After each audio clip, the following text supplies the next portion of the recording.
Nasi telur cepat disajikan dan pria itu menghabiskannya dengan cepat. Lalu ia dengan serius memesan semangkuk nasi daging. Pelanggan lain mulai penasaran. Seorang anak memperhatikan bahwa pria itu memesan sesuai urutan menu. Segera nasi daging siap dan pria itu memakannya sama cepatnya. Lalu ia melihat menu lagi. Pemilik restoran memperhatikan bahwa pelanggan aneh itu sudah memesan 5 hidangan. Tetapi pria itu hanya memutar lehernya seolah sedang pemanasan. Orang-orang mulai berkumpul untuk menonton dia makan. Seseorang menebak ada tepat 20 item di menu. Apakah pria itu akan memesan semuanya? Seorang pria tua memanggil orang-orang di jalan untuk datang menonton pria aneh itu. Semua orang berkumpul dan mulai bertaruh berapa banyak hidangan yang bisa ia habiskan. Berikutnya pria itu mematahkan sumpitnya, tetapi tiba-tiba berhenti. Kerumunan menahan napas. Pria itu hanya melepas kacamatanya dan memasukkannya ke saku. Ternyata kacamatanya berembun. Seperti yang diduga, pria itu kembali menghabiskan mie-nya. Pemilik terus memasak dengan cepat. Itu berubah menjadi adu tanding antara pelanggan dan koki. Dengan kuah panas dituangkan ke dalam mangkuk. Ramen siap. Itu hidangan nomor 17.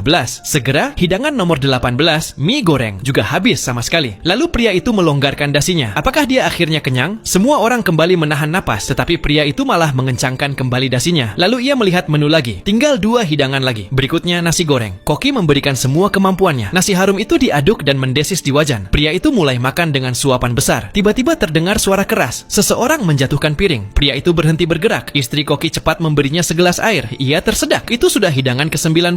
Istri koki menyuruhnya mulai memasak yang terakhir, nasi kari. Tetapi koki bersikeras menunggu sampai pria itu benar-benar memesan. Pria itu menghabiskan suapan terakhir nasi goreng, lalu memesan hidangan terakhir. Suami istri itu sibuk di dapur, memusatkan seluruh tenaga pada nasi kari. Pria itu duduk dengan bangga di kursinya. Nasi kari dibawa keluar. Ia menyendok suapan besar dan menggigitnya. Detik berikutnya, ia terdiam. Semua orang menatapnya. Lalu pria itu menelan nasi itu dan kerumunan bersorak. Ia dengan tenang menikmati hidangan itu tanpa tanda-tanda kesulitan. Hanya dalam 2 menit, ia menghabiskan suapan terakhir nasi kari. Kerumunan kaget sekaligus gembira. Pemilik restoran keluar dan berterima kasih pada pria itu karena telah menghormati masakannya. Tapi pria itu tetap tenang. Ia memasang kembali kacamatanya, melihat menu dan memesan hidangan pertama.